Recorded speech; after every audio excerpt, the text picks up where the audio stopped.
Hello everyone, my name is Wesley Clemens, and today I'm going to be presenting to you an analysis of the Amazon Corporation.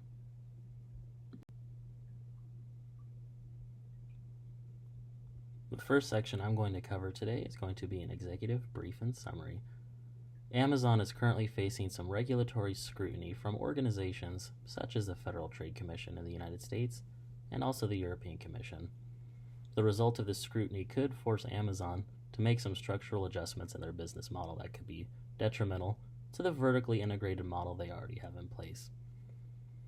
An additional issue that is brought to light is labor unrest, which is highlighted during the 2022 incident at the Staten Island warehouse. This incident highlighted problems with employee working conditions and also with employee relations. An additional issue the company is currently facing is due to the overexpansion of their logistics and distribution network during the COVID-19 pandemic, which led to a financial loss due to underutilized facilities and rising costs in 2022. Some additional issues the company is facing is managing their vast network, which has become increasingly challenging due to issues in the supply chain, rising warehouse costs. These factors are eroding Amazon's competitive advantage. Additionally, Amazon should improve their warehouse conditions by offering longer breaks and upgrading equipment. These two factors would assist with making it a more comfortable work environment, which could help with employee retention. Speaking of employee retention, due to the fact that Amazon currently does not offer those things in their warehouses, employee turnover rate is reported at over 150%. In this next section of some of the core problems that the company is currently facing, I will start by addressing some of the regulatory and anti-growth scrutiny that the company is currently experiencing from the Federal Trade Commission in the United States, as well as the European Commission. The accusation from these commissions against Amazon is that Amazon is having unfair treatment of their third-party sellers. Amazon is currently leveraging its platform to suppress the competition by promoting their own private label products over independent sellers and other nationally recognized brands. The next issue, labor relations. Workers have repeatedly voiced their concerns about the poor working conditions within their distribution centers. There is a lack of adequate breaks, consistent monitoring of a worker's every move. That stress and those issues will lead to low morale, which will lead to burnout and then eventually turnover. The next issue is Amazon's overexpansion and operational inefficiencies. Amazon overexpanded their vast and complex network during the COVID-19 pandemic. This led to underutilized facilities that were not operating profitably, which caused the company to incur their first financial loss in 2022 since 2014. In this section, I'm going to discuss my recommendations for Amazon. Amazon needs to work better with regulatory agencies like the FTC and European Commission. They could achieve this if they increased transparency within their marketplace. If the company was forthcoming with how it ranks products within its structure, that would be the first step in increasing trust between the company and representatives from those agencies. In regard to labor unrest and employee relations, if the company took small steps to address employee concerns, this would help raise morale within the distribution centers.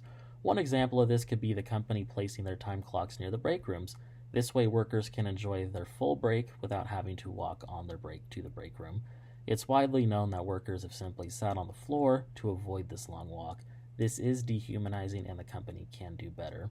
In regard to career advancement and wages, the company would retain more of its workforce if it increased the wages that it paid to its workers, and also if it made the career paths within Amazon and opportunities more well known to its workforce. Those factors could help increase morale and retention of the workforce. Some additional recommendations I would have for Amazon would include closing or consolidating their underused facilities. Doing this would reduce operational cost and also increase efficiency. Additionally, I would recommend that Amazon focus on their core services. Core services of theirs include Prime and AWS. If they focused on those ventures instead of less profitable ventures, it would help their bottom line. The key takeaway in all of this is that if they address these issues with smart, strategic changes, this would help Amazon maintain their competitive advantage while also protecting the reputation and long-term success they have enjoyed. In this next section, I'm going to perform a SWOT analysis for Amazon. First, I'm going to start by discussing some of the company's key strengths. The company has an expansive and agile logistics network.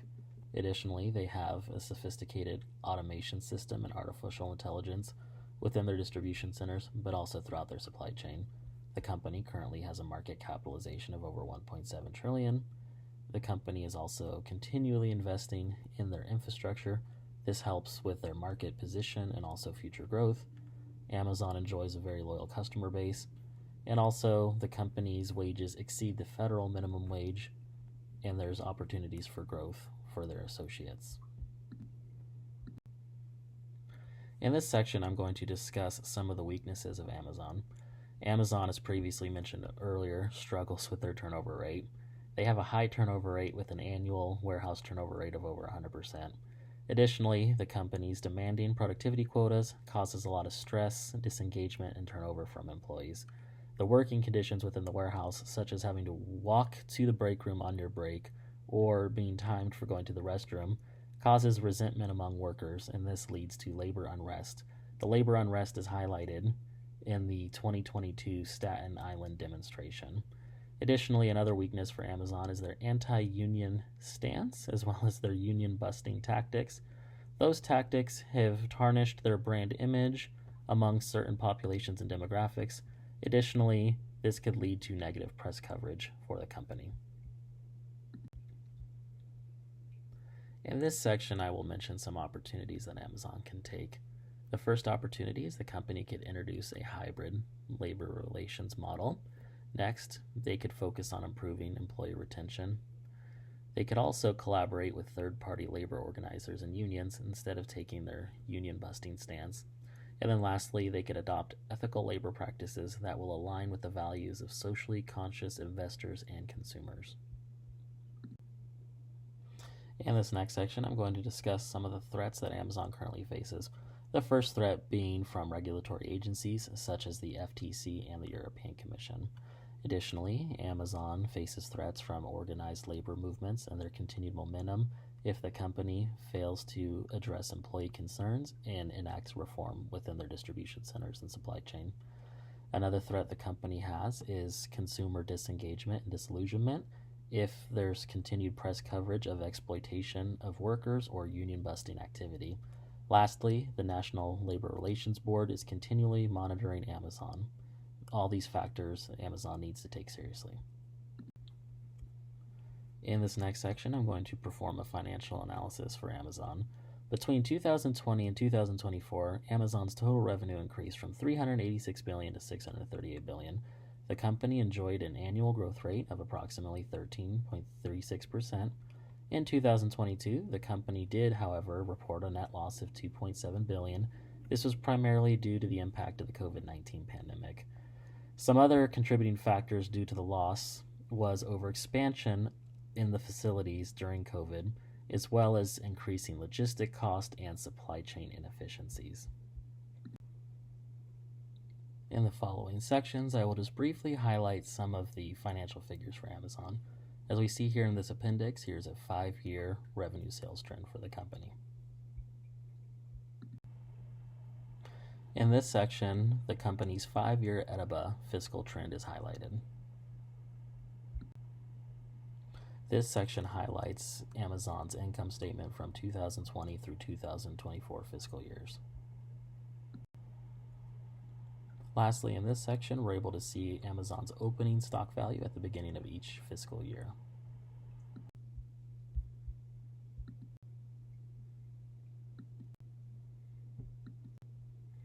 Thank you all for attending today's presentation.